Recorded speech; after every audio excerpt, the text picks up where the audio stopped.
Punjabi radio USA सुन रहे सारे ਸਰੋਤਿਆਂ ਨੂੰ ਬਲਵਿੰਦਰ ਕੌਰ ਵੱਲੋਂ ਪਿਆਰ ਭਰੀ ਸਤਿ ਸ਼੍ਰੀ ਅਕਾਲ। ਤੇ ਜੀ ਪ੍ਰੋਗਰਾਮ ਖਬਰ ਤੇ ਨਜ਼ਰ ਪ੍ਰੋਗਰਾਮ ਦੇ ਵਿੱਚ ਸਾਡੇ ਨਾਲ ਹੋਣਗੇ ਸੁਸ਼ੀਲ ਦੋਸਾਂਝ। ਕੁਝ ਖਬਰਾਂ ਤੇ ਕਰਾਂਗੇ ਜੀ ਅਸੀਂ ਗੱਲਬਾਤ। ਖਬਰਾਂ ਕਰਨ ਤੋਂ ਪਹਿਲਾਂ ਧੰਨਵਾਦ ਕਰਨਾ ਚਾਹੁੰਦੇ ਸਾਡੇ ਸਪਾਂਸਰ ਦਾ ਜਿਨ੍ਹਾਂ ਨੇ ਇਸ ਪ੍ਰੋਗਰਾਮ ਨੂੰ ਸਪਾਂਸਰ ਕਰਕੇ ਆਪ ਸਭ ਤੱਕ ਪਹੁੰਚਾਇਆ ਜੀ। ਸੂਬੇਦਾਰ ਸਰਜੀਤ ਸਿੰਘ ਖੰਗੂੜਾ ਤੇ ਪਰਿਵਾਰ ਸੈਨੋਜੇ, ਖਾਲਸਾ ਇੰਸ਼ੋਰੈਂਸ ਏਜੰਸੀ ਸੈਨੋਜੇ, ਗੁਰਦੀਪ ਸਿੰਘ ਬਿਰਦੀ ਕਲੋਬਸ ਤੋਂ, ਇਸ਼ਾਨਜੀਤ ਸਿੰਘ ਕਲੋਟੀ ਤੇ ਪਰਿਵਾਰ ਜੁੱਬਾ ਸਿਟੀ, ਸੁਰਿੰਦਰ ਕੌਰ ਧਾਮੀ ਤੇ ਪਰਿਵਾਰ ਸੀਰਸ ਤੋਂ, ਮੱਖਣ ਸਿੰਘ ਮਾਨ ਵਿਸਕਾਂਸਨ ਤੋਂ, ਬਲਦੇਵ ਸਿੰਘ ਧਾਲੀਵਾਲ ਰੀਨਾ ਤੋਂ, ਦਲਵੀਰ ਸਿੰਘ ਗਿੱਲ ਲਾਈਵੁਕ ਤੋਂ, ਬਿੱਲਾ ਸਿੰਘੇੜਾ ਸੈਨੋਜੇ ਤੋਂ ਬਹੁਤ ਬਹੁਤ ਇਹਨਾਂ ਦੇ ਧੰਨਵਾਦੀ। ਇਹਨਾਂ ਨੇ ਇਸ ਪ੍ਰੋਗਰਾਮ ਨੂੰ ਸਪਾਂਸਰ ਕੀਤਾ, ਆਪ ਤੱਕ ਪਹੁੰਚਾਇਆ ਜੀ। ਸੁਸ਼ੀਲ ਦੋਸਾਂਝ ਜੀ ਸਤਿ ਸ਼੍ਰੀ ਅਕਾਲ, ਸਵਾਗਤ ਹੈ ਜੀ। ਬਹੁਤ ਬਹੁਤ ਬਲਵਿੰਦਰ ਜੀ। ਤੇ ਖਬਰ ਤੇ ਨਜ਼ਰ ਪ੍ਰੋਗਰਾਮ ਦੇ ਵਿੱਚ ਮੈਂ ਤੇ ਬਲਵਿੰਦਰ ਜੀ ਤੁਹਾਨੂੰ ਮੁਖਾਤਬ ਹਾਂ ਪੰਜਾਬੀ ਰੇਡੀਓ USA ਦੇ ਸਾਰੇ ਲਿਸਨਰਸ ਨੂੰ। ਤੇ ਜਿਵੇਂ ਤੁਹਾਨੂੰ ਪਤਾ ਕਿ ਅਮਰੀਕੀ ਦੌਰੇ ਤੇ ਹੋਣ ਕਰਕੇ ਮੈਂ ਵੱਖ-ਵੱਖ ਸ਼ਹਿਰਾਂ 'ਚ ਤੇ ਅੱਜ ਵੀ ਹਾਲੇ ਪੈਂਸਿਲਵੇਨੀਆ ਦੇ ਜੌਨਸਟਾਊਨ ਕਸਬੇ 'ਚ ਆ। ਕੱਲ ਅਸੀਂ ਨਿਊਯਾਰਕ ਚਲੇ ਜਾਵਾਂਗੇ ਤੇ ਫਿਰ ਨਿਊਯਾਰਕ ਤੋਂ ਤੁਹਾਡੇ ਨਾਲ ਗੱਲਬਾਤ ਕਰਾਂਗੇ। ਤੇ ਪਰਸੋਂ ਨੂੰ ਵਾਪਸੀ ਹੈ ਤੇ 23 ਤਰੀਕ ਨੂੰ ਵਾਪਸ ਚੰਡੀਗੜ੍ਹ ਪਹੁੰਚ ਜਾਵਾਂਗੇ ਤੇ ਉੱਥੋਂ ਲਗਾਤਾਰ ਤੁਹਾਡੇ ਨਾਲ ਜੁੜੇ ਰਹਾਂਗੇ। ਕੋਸ਼ਿਸ਼ ਰਹੀ ਹੈ ਇਹਨਾਂ ਦਿਨਾਂ ਦੇ ਵਿੱਚ ਕਿ ਸਾਡੀਆਂ ਜਿਹੜਾ ਖਬਰਾਂ ਦਾ ਬੁਲੇਟਿਨ ਹੈ ਉਹ ਵੀ ਮਿਸ ਨਾ ਹੋਵੇ। ਖਬਰ ਤੇ ਨਜ਼ਰ ਪ੍ਰੋਗਰਾਮ 'ਚ ਵੀ ਤੁਹਾਡੇ ਨਾਲ ਬਣੇ ਰਹੀਏ। ਇੱਕ ਜਾਂ ਦੋ ਵਾਰ ਸ਼ਾਇਦ ਸਾਡੇ ਤੋਂ ਖਬਰਾਂ ਮਿਸ ਵੀ ਹੋਈਆਂ, ਉਹਦੇ ਲਈ ਮੈਂ ਮਾਫੀ ਚਾਹੁੰਦਾ। ਪਰ ਅੱਜ ਅਸੀਂ ਖਬਰ ਤੇ ਨਜ਼ਰ ਪ੍ਰੋਗਰਾਮ ਦੇ ਵਿੱਚ ਕੁਝ ਚਰਚਾ ਕਰਾਂਗੇ ਤੇ ਚਰਚਾ ਦਾ ਆਗਾਜ਼ ਕਰਨਗੇ ਬਲਵਿੰਦਰ ਜੀ। ਜੀ ਸੁਸ਼ੀਲ ਜੀ, ਸਭ ਤੋਂ ਪਹਿਲੀ ਖਬਰ ਆਪਾਂ ਕਰਦੇ ਹਾਂ। ਜਿਸ ਤਰ੍ਹਾਂ ਰਣਜੀਤਲੀ ਆ ਉਹ ਆਏ ਆ, ਉਹਨਾਂ ਦਾ ਬਿਆਨ ਵੀ ਆਇਆ ਆ ਤੇ ਪੰਜਾਬ ਦੇ ਵਿੱਚ ਵੀ ਆਏ ਸੀਗੇ ਤਾਂ ਉਹਨਾਂ ਨੇ ਬੜੀਆਂ ਟਿੱਪਣੀਆਂ ਕੀਤੀਆਂ, ਬੜੇ ਬਿਆਨ ਕੀਤੇ ਆ ਦੂਜੀਆਂ ਵਿਰੋਧੀ ਪਾਰਟੀਆਂ ਦੇ ਬਾਰੇ। ਤੇ ਨਾਲੇ ਉਹਨਾਂ ਨੇ ਇਹ ਕਿਹਾ ਕਿ ਅਕਾਲੀ ਤੇ ਭਾਜਪਾ ਇਹਨਾਂ ਦੋਹਾਂ ਦੇ ਲਈ 6 ਮਹੀਨੇ ਦਾ ਜਿਹੜਾ ਅਗਲਾ ਟਾਈਮ ਆਉਂਦਾ ਬੜਾ ਚੈਲੰਜ ਆ। ਤੇ ਚੈਲੰਜ ਦੇ ਵਿੱਚ ਇਹ ਨਹੀਂ ਦੱਸਿਆ ਕਿ ਕਾਹਦਾ ਚੈਲੰਜ ਆ। ਇੱਕ ਪਾਸੇ ਉਹਨਾਂ ਦੇ ਸਦਾ ਹੀ ਬਿਆਨ ਆਉਂਦੇ ਆ ਕਿ ਅਸੀਂ ਸਾਰੇ ਕੰਮ ਪੂਰੇ ਕੀਤੇ ਆ, ਅਸੀਂ ਭ੍ਰਿਸ਼ਟਾਚਾਰ ਖਤਮ ਕਰ ਲਿਆ, ਅਸੀਂ ਉਹ ਕਰ ਲਿਆ, ਅਸੀਂ ਆਹ ਕਰ ਲਿਆ ਆ। ਤੇ ਪਰ ਇਸ ਤਰ੍ਹਾਂ ਦੇ ਬਿਆਨ ਫਿਰ ਵੀ ਆ ਰਹੇ ਆ। ਬਿਲਕੁਲ ਵਾਜਬ ਸਵਾਲ ਤੁਸੀਂ ਪੁੱਛਿਆ। ਭਾਰਤ ਦੇ ਫਾਈਨਾਂਸ ਮਿਨਿਸਟਰ ਨੇ ਅਰੁਣ ਜੇਟਲੀ, ਪੰਜਾਬ ਨਾਲ ਉਹਨਾਂ ਦਾ ਰਿਸ਼ਤਾ ਗੂੜ੍ਹਾ ਹੈ, ਪੰਜਾਬੀ ਹੈ ਇਸ ਕਰਕੇ ਵੀ, ਤੇ ਲੋਕ ਸਭਾ ਚੋਣਾਂ ਦੇ ਵਿੱਚ ਅੰਮ੍ਰਿਤਸਰ ਤੋਂ ਚੋਣ ਵੀ ਲੜੀ ਸੀ ਇਸ ਕਰਕੇ ਵੀ, ਭਾਵੇਂ ਉਹ ਹਾਰ ਗਏ। ਪਰ ਹਾਰਨ ਦੇ ਬਾਵਜੂਦ ਅਰੁਣ ਜੇਟਲੀ ਨੂੰ ਨਰਿੰਦਰ ਮੋਦੀ ਹੋਰਾਂ ਦੀ ਸਰਕਾਰ ਬਣਦਿਆਂ ਹੀ ਇੱਕ ਨਹੀਂ ਦੋ ਬਹੁਤ ਅਹਿਮ ਮਹਿਕਮੇ ਦਿੱਤੇ ਗਏ। ਡਿਫੈਂਸ ਦਾ ਮਹਿਕਮਾ ਵੀ ਦਿੱਤਾ ਗਿਆ ਤੇ ਫਾਈਨਾਂਸ ਦਾ ਮਹਿਕਮਾ ਵੀ ਦਿੱਤਾ ਗਿਆ। ਬਾਅਦ ਵਿੱਚ ਡਿਫੈਂਸ ਦਾ ਮਹਿਕਮਾ ਕਿਸੇ ਹੋਰ ਨੂੰ ਦਿੱਤਾ ਗਿਆ ਤੇ ਅਰੁਣ ਜੇਟਲੀ ਨੂੰ ਫੁੱਲ ਫਲੈਸ਼ ਜਿਹੜਾ ਆ ਫਾਈਨਾਂਸ ਮਿਨਿਸਟਰ ਬਣਾ ਦਿੱਤਾ ਗਿਆ। ਕਿਸੇ ਵੀ ਦੇਸ਼ ਦੇ ਵਿੱਤ ਮੰਤਰੀ ਵਾਸਤੇ, ਫਾਈਨਾਂਸ ਮਿਨਿਸਟਰ ਵਾਸਤੇ ਦੇਸ਼ ਨੇ ਕਿੱਦਾਂ ਗਰੋ ਕਰਨਾ ਹੈ, ਮੁਲਕ ਨੇ ਕਿਸ ਪਾਸੇ ਵੱਲ ਨੂੰ ਜਾਣਾ ਹੈ ਇਕੋਨਮੀ ਦੇ ਲੈਵਲ ਤੇ, ਉਹ ਕਿਸੇ ਵੀ ਮੁਲਕ ਦੇ ਫਾਈਨਾਂਸ ਮਿਨਿਸਟਰ ਵਾਸਤੇ ਸਭ ਤੋਂ ਵੱਡਾ ਚੈਲੰਜ ਹੁੰਦਾ ਹੈ। ਦੇਸ਼ ਲਗਾਤਾਰ ਹੌਲੀ ਹੌਲੀ ਜਿਹੜਾ ਆ ਆਰਥਿਕ ਤੌਰ ਤੇ ਕਮਜ਼ੋਰ ਹੋ ਰਿਹਾ ਤੇ ਦੋ ਆਪਣੇ ਬਜਟ ਪੇਸ਼ ਕਰ ਚੁੱਕੇ ਨੇ ਅਰੁਣ ਜੇਟਲੀ ਤੇ ਮੁਲਕ ਨੂੰ ਕੋਈ ਨਵਾਂ ਰਸਤਾ ਜਿਹੜਾ ਆ ਆਰਥਿਕ ਮੁਹਾਜ਼ ਦੇ ਉੱਤੇ ਦਿਖਾ ਨਹੀਂ ਸਕੇ। ਹੁਣ ਜਦੋਂ ਬਠਿੰਡੇ ਆਏ, ਬਕਾਇਦਾ ਬਠਿੰਡੇ ਉਹਨਾਂ ਨੇ ਐਤਵਾਰ ਨੂੰ ਭਾਸ਼ਣ ਕੀਤਾ, 2 ਸਾਲ ਮੋਦੀ ਸਰਕਾਰ ਦੇ ਜਿਹੜੇ ਹੈ ਉਹਨਾਂ ਦੀਆਂ ਕਾਮਯਾਬੀਆਂ ਦਾ ਗੁਣਗਾਨ ਕੀਤਾ। ਜਿਹੜੀ ਸਭ ਤੋਂ ਇੰਪੋਰਟੈਂਟ ਗੱਲ ਉਹਨਾਂ ਨੇ ਕਹੀ ਉਹ ਇਹ ਕਹੀ ਵੀ ਕਿਸੇ ਵੀ ਕਿਸਮ ਦਾ ਭ੍ਰਿਸ਼ਟਾਚਾਰ ਇਸ ਵੇਲੇ ਮੁਲਕ 'ਚ ਨਹੀਂ ਹੈ ਤੇ ਇਹ ਨਰਿੰਦਰ ਮੋਦੀ ਦੀ ਅਗਵਾਈ 'ਚ ਚੱਲਦੀ ਸਰਕਾਰ ਦੀ ਸਭ ਤੋਂ ਵੱਡੀ ਕਾਮਯਾਬੀ ਹੈ ਵੀ ਕੋਈ ਵੀ ਕਰਪਸ਼ਨ ਦਾ ਇੱਕ ਵੀ ਕੇਸ ਇਸ ਸਰਕਾਰ ਤੇ ਨਹੀਂ ਹੈ। ਤੇ ਦੂਜੀ ਗੱਲ, ਹੇਠੋਂ ਲੈ ਕੇ ਉੱਪਰ ਤੱਕ ਕਰਪਸ਼ਨ ਅਸੀਂ ਖਤਮ ਕਰਤੀ ਹੈ।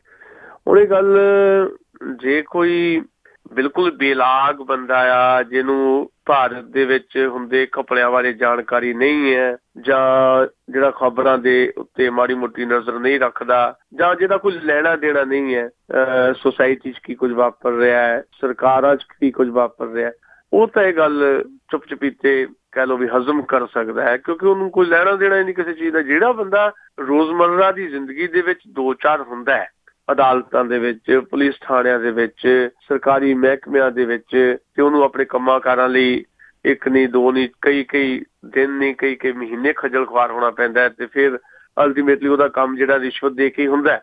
ਉਹ ਕਿੱਦਾਂ ਇਹ ਗੱਲ ਮੰਨ ਲਵੇ ਕਿ ਭਾਰਤ ਦੇ ਵਿੱਚ ਰਿਸ਼ਵਤ ਖਤਮ ਹੋ ਗਈ। ਰਿਸ਼ਵਤ ਕੋਈ ਏਦਾਂ ਨਹੀਂ ਹੈ ਕਿ ਇੱਕ ਵਿਅਕਤੀ ਆਇਆ ਉਹਨੇ ਰਿਸ਼ਵਤ ਦੇ ਖਿਲਾਫ 4 ਬਿਆਨ ਦੇ ਦਿੱਤੇ, ਰਿਸ਼ਵਤ ਖਤਮ ਹੋ ਗਈ ਜਾਂ ਜਾਂ ਭ੍ਰਿਸ਼ਟਾਚਾਰ ਖਤਮ ਹੋ ਗਿਆ। ਇਹ ਤਾਂ ਭਾਰਤੀ ਸਿਸਟਮ ਜਿਹੜਾ ਆ ਰਾਜਨੀਤਿਕ ਸਿਸਟਮ ਉਹਦਾ ਇੱਕ ਬਹੁਤ ਜ਼ਰੂਰੀ ਇਸ ਵੇਲੇ ਅੰਗ ਸਮਝਿਆ ਜਾਂਦਾ ਹੈ। ਸਾਡੀ ਟੋਟਲ ਭ੍ਰਿਸ਼ਟਾਚਾਰ ਦੀ ਜੜ ਦੇ ਵਿੱਚ ਪੋਲੀਟੀਕਲ ਕਰਪਸ਼ਨ ਬੈਠੀ ਹੈ ਤੇ ਪੋਲੀਟੀਕਲ ਕਰਪਸ਼ਨ ਦੀਆਂ ਇਸ ਸਰਕਾਰ ਦੇ ਹੁੰਦਿਆਂ ਵੀ ਬਹੁਤ ਸਾਰੀ ਉਦਾਹਰਨ ਹੈ। ਇਹ ਕੋਈ ਪੋਲੀਟੀਕਲ ਕਰਪਸ਼ਨ ਨਹੀਂ ਹੈ ਕਿ ਵਿਆਪਕ ਘੁਟਾਲਾ ਹੁੰਦਾ ਮੱਧ ਪ੍ਰਦੇਸ਼ ਦੇ ਵਿੱਚ। ਮੱਧ ਪ੍ਰਦੇਸ਼ ਕਿਹਦੀ ਸਰਕਾਰ ਹੈ? ਮੱਧ ਪ੍ਰਦੇਸ਼ ਵਿੱਚ ਸਰਕਾਰ ਜਿਹੜੀ ਹੈ ਸ਼ਿਵਰਾਜ ਪਾਟਿਲ ਦੀ ਹੈ, ਭਾਰਤੀ ਜਨਤਾ ਪਾਰਟੀ ਦੇ ਉਹ ਆਗੂ ਜਿਨ੍ਹਾਂ ਨੂੰ ਨਰਿੰਦਰ ਮੋਦੀ ਦੇ ਬਰਾਬਰ ਹੀ ਦੇਸ਼ ਦੇ ਪ੍ਰਧਾਨ ਮੰਤਰੀ ਤੌਰ ਤੇ ਪੇਸ਼ ਕੀਤਾ ਜਾ ਰਿਹਾ ਸੀ। ਦੁਨੀਆ ਦਾ ਸਭ ਤੋਂ ਰਹੱਸਮਈ ਭ੍ਰਿਸ਼ਟਾਚਾਰ ਵਿਆਪਕ ਘੁਟਾਲੇ 'ਚ ਹੋਇਆ, ਜਿੱਥੇ 50 ਦੇ ਕਰੀਬ ਲੋਕਾਂ ਨੇ ਖੁਦਕੁਸ਼ੀ ਕੀਤੀ ਹੈ ਜਾਂ ਉਹ ਵੱਖਰੇ ਵੱਖਰੇ ਤਰੀਕੇ ਨਾਲ ਇਸ ਜਹਾਨ ਤੋਂ ਤੋੜ ਦਿੱਤੇ ਗਏ ਆ। ਫਿਰ ਸੁਸ਼ਮਾ ਸਵਰਾਜ ਦੇ ਉੱਤੇ ਚਰਚਾ ਹੋਈ, ਉਹਨਾਂ ਵੱਲੋਂ ਵੀ ਜਾਂ ਉਹਨਾਂ ਦੇ ਪਰਿਵਾਰ 'ਚ ਵੀ ਜਿਹੜਾ ਆ ਕਰਪਸ਼ਨ ਦੇ ਦੋਸ਼ ਲੱਗੇ, ਉਹਨਾਂ ਦੀ ਬੇਟੀ ਦੇ ਉੱਤੇ ਦੋਸ਼ ਲੱਗੇ। ਫਿਰ ਵਸੁੰਧਰਾ ਰਾਜੇ ਜਿਹੜੀ ਰਾਜਸਥਾਨ ਦੀ ਮੁੱਖ ਮੰਤਰੀ ਹੈ ਉਹਦੇ ਤੇ ਦੋਸ਼ ਲੱਗੇ ਤੇ ਅਰੁਣ ਜੇਟਲੀ ਕਹਿੰਦੇ ਕਰਪਸ਼ਨ ਹੀ ਕੋਈ ਨਹੀਂ। ਅਰੁਣ ਜੇਟਲੀ ਦੀ ਪਾਰਟੀ ਭਾਰਤੀ ਜਨਤਾ ਪਾਰਟੀ ਪੰਜਾਬ ਦੇ ਵਿੱਚ ਸ਼੍ਰੋਮਣੀ ਅਕਾਲੀ ਦਲ ਦੇ ਨਾਲ ਸਰਕਾਰ ਦੇ ਵਿੱਚ ਹੈ ਤੇ ਸ਼੍ਰੋਮਣੀ ਅਕਾਲੀ ਦਲ ਦੀ ਸਰਕਾਰ ਤੇ ਜਿੰਨੇ ਦੋਸ਼ ਹੈ ਕਰਪਸ਼ਨ ਤੇ ਹੋਰ ਕਿਹੜੀ ਸਰਕਾਰ ਤੇ ਇਸ ਤੋਂ ਪਹਿਲਾਂ ਸੀ। ਡਰੱਗ ਜਿਹੜਾ ਮਾਫੀਆ ਆ ਉਹਦੇ ਵਿੱਚ ਸਰਕਾਰ ਦੇ ਕੁਝ ਲੋਕਾਂ ਦੀ ਸ਼ਮੂਲੀਅਤ ਤੇ ਫਿਰ ਹਵਾਲੇ ਰਾਹੀਂ ਪੈਸਿਆਂ ਦਾ ਲੈਣ ਦੇਣ, ਜਿਹਦੇ ਲਈ ਵਿਕਰਮ ਸਿੰਘ ਮਜੀਠੀਆ ਨੂੰ ਵੀ ਕੁਐਸਚਨਿੰਗ ਕੀਤੀ ਗਈ ਈਡੀ ਵੱਲੋਂ, ਇਨਫੋਰਸਮੈਂਟ ਡਾਇਰੈਕਟੋਰੇਟ ਵੱਲੋਂ, ਤੇ ਈਡੀ ਦੇ ਸਹਾਇਕ ਡਾਇਰੈਕਟਰ ਨੂੰ ਤਬਦੀਲ ਵੀ ਕਰ ਦਿੱਤਾ ਗਿਆ ਇਸ ਕਰਕੇ, ਤੇ 50 ਕੁਐਸਚਨ ਰਹਿ ਗਏ। ਇਹ ਕੋਈ ਕਰਪਸ਼ਨ ਨਹੀਂ ਹੈ। ਸੋ ਇਹ ਕਹਿਣਾ ਕਿ ਦੇਖੋ ਜੀ ਕਰਪਸ਼ਨ ਤਾਂ ਜੀ ਜੜੋਂ ਖਤਮ ਕਰਤੀ ਹੈ। ਫਿਰ ਦੂਜੀ ਗੱਲ, ਬਾਦਲ ਸਾਹਿਬ ਤੇ ਸੁਖਬੀਰ ਬਾਦਲ ਹੋਰਾਂ ਦੇ ਮਾਮਲੇ 'ਚ ਇੰਨਾ ਝੂਠ ਬੋਲਿਆ ਵਿੱਤ ਮੰਤਰੀ ਸਾਹਿਬ ਨੇ ਵੀ ਬੜੇ ਜੀ ਗੱਲਾਂ ਹੋ ਰਹੀਆਂ ਕਿ ਵਿਦੇਸ਼ਾਂ 'ਚ ਬੜੀ ਬੇਸ਼ੁਮਾਰ ਦੌਲਤ ਜਮ੍ਹਾਂ ਕੀਤੀ ਹੋਈ ਹੈ ਬਾਦਲਾਂ ਨੇ। ਕਹਿੰਦੇ ਅਸੀਂ ਤਾਂ ਜਾਂਚ ਕੀਤੀ, ਬਾਦਲ ਪਰਿਵਾਰ ਦੀ ਤਾਂ ਕਿਤੇ ਪ੍ਰਾਪਰਟੀ ਨਹੀਂ ਮਿਲੀ। ਇਹ ਕਹਿਣ ਦੇ ਨਾਲ ਪ੍ਰਾਪਰਟੀ ਮਿਲੀ ਇਹ ਥੋੜ੍ਹਾ ਸਰਦਾ। ਜਦੋਂ ਦੰਦ ਕਥਾਵਾਂ ਬਣ ਜਾਣ ਤਾਂ ਉਹਦਾ ਕੋਈ ਨਾ ਕੋਈ ਬੇਸ ਹੋਇਆ ਕਰਦਾ। ਇਹ ਠੀਕ ਹੈ ਕਿ ਕੈਪਟਨ ਅਮਰਿੰਦਰ, ਬੀਬੀ ਪ੍ਰਨੀਤ ਕੌਰ, ਉਹਨਾਂ ਦੇ ਮਾਮਲੇ 'ਚ ਉਹਨਾਂ ਨੇ ਗੱਲ ਕੀਤੀ ਹੈ ਕਿ ਉਹਨਾਂ ਦੀ ਵਿਦੇਸ਼ਾਂ 'ਚ ਬਲੈਕ ਮਨੀ ਹੈ, ਸਾਡੇ ਕੋਲ ਸੀ ਫਾਈਲ ਆ ਗਈ ਹੈ। ਜੇ ਆ ਗਈ ਹੈ ਤਾਂ ਫਿਰ ਉਹ ਲੋਕਾਂ ਦੇ ਸਾਹਮਣੇ ਜਨਤਕ ਕਰੋ। ਜਨਤਕ ਕਰਨੀ ਚਾਹੀਦੀ ਹੈ ਨਾ। ਮਤਲਬ ਕੈਪਟਨ ਅਮਰਿੰਦਰ ਜਾਂ ਉਹਦੀ ਪਤਨੀ ਦੀ ਗੱਲ ਕਰਕੇ ਕਿ ਉਹਨਾਂ ਦੀ ਕਰਪਸ਼ਨ ਤਾਂ ਹੈ ਪਰ ਬਾਦਲਾਂ ਦੀ ਕੋਈ ਕਰਪਸ਼ਨ ਨਹੀਂ ਹੈ, ਜਾਂ ਬਾਦਲ ਸਰਕਾਰ ਸ਼ਾਮਲ ਲੋਕਾਂ ਦੀ ਕੋਈ ਕਰਪਸ਼ਨ ਨਹੀਂ ਹੈ। ਫਿਰ ਜਾਂਚ ਜਿਹੜੀ ਚੱਲ ਰਹੀ ਹੈ ਉਹਨੂੰ ਕਿਉਂ ਡਿਸਟਰਬ ਕੀਤਾ ਗਿਆ? ਸੋ ਇਸ ਤਰ੍ਹਾਂ ਦੀਆਂ ਗੱਲਾਂ ਕਰਕੇ ਆਪਣੀ ਸਰਕਾਰ ਨੂੰ ਸਾਫ਼ ਪਾ ਕੇ ਦੱਸਣਾ, ਇਹਦੇ ਨਾਲ ਗੱਲ ਬਣਦੀ ਨਹੀਂ ਹੈ। ਦੂਜੀ ਗੱਲ ਜਿਹੜੀ ਇੱਕ ਉਹਨਾਂ ਨੇ ਇਹ ਕੀਤੀ ਆ, ਜਿਹੜੀ ਤੁਸੀਂ ਸਵਾਲ ਵੀ ਕੀਤਾ ਵੀ ਆਹ ਜਿਹੜੇ 6 ਮਹੀਨੇ ਆ ਸ਼੍ਰੋਮਣੀ ਅਕਾਲੀ ਦਲ ਬੀਜੇਪੀ ਗੱਠਜੋੜ ਲਈ ਬਹੁਤ ਚੈਲੰਜ ਭਰੇ ਆ, ਚੁਣੌਤੀ ਭਰੇ ਆ। ਅਗਰ ਇਹ ਤੁਸੀਂ ਕੰਮ ਹੀ ਬਹੁਤ ਕਰਤਾ, ਸੁਖਬੀਰ ਬਾਦਲ ਨੇ ਵੀ ਕਿਹਾ ਇਸ ਇਕੱਠ ਦੇ ਵਿੱਚ ਵੀ ਦੇਖੋ ਜੀ ਅਸੀਂ ਇਹ ਸਰਕਾਰ ਬਣਵਾਈ ਹੈ ਤੇ ਅੱਜ ਤੱਕ ਕਾਂਗਰਸੀ ਸਰਕਾਰ ਨੇ ਪੰਜਾਬ ਨੂੰ ਦਿੱਤਾ ਹੀ ਕੱਖ ਨਹੀਂ, ਤੇ ਬੀਜੇਪੀ ਦੀ ਸਰਕਾਰ ਆਈ, ਸਾਡੀ ਸਰਕਾਰ ਆਈ, ਪੰਜਾਬ ਨੂੰ ਮਾਲਾਮਾਲ ਕਰਤਾ। ਇਹ ਸੁਖਬੀਰ ਬਾਦਲ ਵੀ ਕਹਿ ਰਿਹਾ। ਤੇ ਜੇ ਸੁਖਬੀਰ ਬਾਦਲ ਦੇ ਕਹਿਣ ਦੇ ਮੁਤਾਬਕ ਪੰਜਾਬ ਨੂੰ ਮਾਲਾਮਾਲ ਕਰਤਾ, ਪੰਜਾਬ ਨੂੰ ਬਹੁਤ ਕੁਝ ਦੇ ਦਿੱਤਾ ਇਸ ਸਰਕਾਰ ਨੇ, ਤੇ ਫਿਰ ਬਾਦਲ ਸਾਹਿਬ ਕਿਉਂ ਬਾਰ-ਬਾਰ ਕਹਿੰਦੇ ਆ, ਵੱਡੇ ਬਾਦਲ ਸਾਹਿਬ, ਵੀ ਦੇਖੋ ਜੀ ਮੋਦੀ ਸਾਹਿਬ ਕੋਲ ਜਾਂਦੇ ਆ ਕੁਝ ਬਣਦਾ ਨਹੀਂ। ਇਹਦੇ ਤੋਂ ਤਾਂ ਡਾਕਟਰ ਮਨਮੋਹਨ ਸਿੰਘ ਹੋਰੀ ਚੰਗੇ ਸੀ, ਜਾਈਦਾ ਸੀ, ਖਾਲੀ ਹੱਥ ਨਹੀਂ ਸੀ ਮੋੜਦੇ। ਫਿਰ ਬਾਦਲ ਸਾਹਿਬ ਨੇ ਇਹ ਕਿਉਂ ਕਿਹਾ ਕਿ ਅੱਜ ਤੱਕ ਪੰਜਾਬ ਲਈ ਸਭ ਤੋਂ ਬਿਹਤਰ ਪ੍ਰਧਾਨ ਮੰਤਰੀ ਕੋਈ ਸਾਬਤ ਹੋਇਆ ਤਾਂ ਇੰਦਰ ਕੁਮਾਰ ਗੁਜਰਾਲ ਹੋਇਆ। ਜੇ ਬਾਦਲ ਸਾਹਿਬ ਦੀ ਤਕਲੀਫ ਹੈ ਕੋਈ, ਉਹ ਜਾਂਦੇ ਨੇ ਆਰਥਿਕ ਪੈਕੇਜ ਲੈਣ ਲਈ, ਉੱਥੋਂ ਮਿਲਦਾ ਨਹੀਂ, ਤਾਂ ਹੀ ਕਹਿੰਦੇ ਨਾ ਉਹ। ਫਿਰ ਕੌਣ ਝੂਠ ਬੋਲ ਰਿਹਾ? ਜਾਂ ਤਾਂ ਵੱਡੇ ਬਾਦਲ ਸਾਹਿਬ ਝੂਠ ਬੋਲਦੇ, ਜਾਂ ਸੁਖਬੀਰ ਬਾਦਲ ਝੂਠ ਬੋਲਦੇ, ਜਾਂ ਫਿਰ ਅਰੁਣ ਜੇਟਲੀ ਵੀ ਸੁਖਬੀਰ ਬਾਦਲ ਦੇ ਨਾਲ ਝੂਠ ਬੋਲ ਰਿਹਾ। ਅੱਛਾ, ਜੇ ਸਾਰਾ ਕੁਝ ਦੇ ਦਿੱਤਾ ਪੰਜਾਬ ਨੂੰ, ਫਿਰ ਚੈਲੰਜ ਕਾਹਦਾ ਹੋਈ? ਜੇ ਪੰਜਾਬ 6 ਮਹੀਨਿਆਂ 'ਚ ਚੋਣਾਂ ਹੋਣੀਆਂ, ਜੇ ਤੁਸੀਂ ਸੱਚਮੁੱਚ ਪੰਜਾਬ ਦੇ ਲੋਕਾਂ ਲਈ ਕੁਝ ਕੀਤਾ ਹੈ, ਫਿਰ ਕਾਹਦਾ ਚੈਲੰਜ ਹੈ? ਫਿਰ ਤਾਂ ਪੰਜਾਬ ਦੇ ਲੋਕ ਤੁਹਾਡੇ ਗਲਾਂ 'ਚ ਹਾਰ ਪਾਉਣਗੇ। ਪਰ ਇਹ ਹਾਰ ਉਹਨਾਂ ਦੀ ਜਿੱਤ ਦੇ ਹਾਰ ਨਹੀਂ ਹੋਣੇ, ਇਹ ਹਾਰ ਦੇ ਹਾਰ ਹੋਣੇ ਆ, ਸਾਨੂੰ ਇਹ ਲੱਗਦਾ।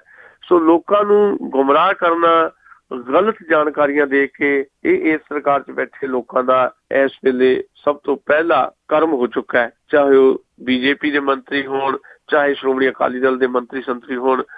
ਦੂਜੀ ਗੱਲ, ਇਸ ਪ੍ਰੋਗਰਾਮ ਬਾਰੇ ਜਿਹੜਾ ਬਠਿੰਡੇ 'ਚ ਹੋਇਆ, ਇੱਕ ਪੈਲਸ ਦੇ ਵਿੱਚ ਹੋਇਆ ਸੀ, ਇਸ ਪ੍ਰੋਗਰਾਮ ਦੇ ਵਿੱਚ ਬੀਜੇਪੀ ਤੇ ਅਕਾਲੀ ਦਲ ਦੇ ਵਿਚਾਲੇ ਵੀ ਇੱਕ ਦੂਰੀ ਦਿਖਾਈ ਦਿੱਤੀ ਹੈ। ਸਾਰਾ ਪ੍ਰੋਗਰਾਮ ਇੱਕ ਕਿਸਮ ਦਾ ਸ਼੍ਰੋਮਣੀ ਅਕਾਲੀ ਦਲ ਨੇ ਹਾਈਜੈਕ ਕਰ ਲਿਆ ਸੀ। ਪੰਡਾਲ 'ਚ ਵੀ ਅਕਾਲੀ ਦਲ ਦੇ ਵਰਕਰ ਵੱਡੀ ਤਾਦਾਦ ਸੀ, ਸਟੇਜ ਤੇ ਵੀ ਅਕਾਲੀ ਦਲ ਦੀ ਲੀਡਰਸ਼ਿਪ ਦਾ ਪ੍ਰਭਾਵ ਸੀ। ਸੋ ਮੈਨੂੰ ਲੱਗਦਾ ਹੈ ਕਿ ਬੀਜੇਪੀ ਤੇ ਅਕਾਲੀ ਦਲ ਦਾ ਜਿਹੜਾ ਰਿਸ਼ਤਾ ਉਪਰੀ ਸਤਹ ਦੇ ਉੱਤੇ ਬੜਾ ਚੰਗਾ ਦਿਖਾਈ ਦੇ ਰਿਹਾ।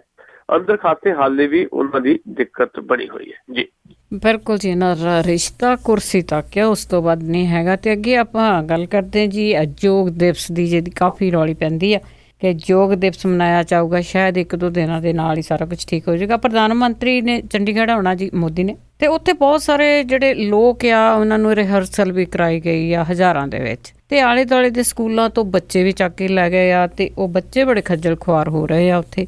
ਤੇ ਨਾਲ ਹੀ ਇਹ ਸਾਨੂੰ ਸਮਝ ਨਹੀਂ ਆਉਂਦੀ ਕਿ ਇਸ ਤਰ੍ਹਾਂ ਕੀ ਮਿਲੂਗਾ ਯੋਗ ਤੋਂ। ਸਮਝ ਨਹੀਂ ਆਉਂਦੀ ਜੀ ਮੈਨੂੰ ਵੀ ਕਿ ਇਸ ਦੇਸ਼ ਦੇ, ਸਾਡੇ ਭਾਰਤ ਮੁਲਕ ਦੇ ਸਿਸਟਮ ਦੇ ਵਿੱਚ ਕਿੰਨੀਆਂ ਖਾਮੀਆਂ। ਮੈਂ ਹੁਣ ਅਮਰੀਕਾ ਦੇ ਦੌਰੇ ਤੇ ਆ ਤੇ ਮੈਂ 2 ਦਿਨ ਪਹਿਲਾਂ ਵਾਸ਼ਿੰਗਟਨ DC ਵੀ ਜਾ ਕੇ ਆਇਆ, ਵਾਈਟ ਹਾਊਸ ਵੀ ਦੇਖ ਕੇ ਆਏ ਆ ਤੇ ਗੱਲਾਂ ਬਾਤਾਂ ਵੀ ਬਹੁਤ ਸਾਰੀਆਂ ਚੱਲ ਰਹੀਆਂ। ਜਿਵੇਂ ਮੈਂ ਇਹ ਨਹੀਂ ਕਹਿੰਦਾ ਕਿ ਜਿਹੜਾ ਅਮਰੀਕਨ ਸਿਸਟਮ ਹੈ ਇਹਦੇ 'ਚ ਕਿਸੇ ਕਿਸਮ ਦੀ ਕੋਈ ਪ੍ਰੋਬਲਮ ਨਹੀਂ ਹੈ, ਬਹੁਤ ਸਾਰੀਆਂ ਪ੍ਰੋਬਲਮਸ ਹੋਣਗੀਆਂ, ਤੁਹਾਨੂੰ ਮੇਰੇ ਨਾਲੋਂ ਜ਼ਿਆਦਾ ਪਤਾ ਹੈ, ਸਾਡੇ ਸਰੋਤਿਆਂ ਨੂੰ ਜ਼ਿਆਦਾ ਪਤਾ ਹੈ।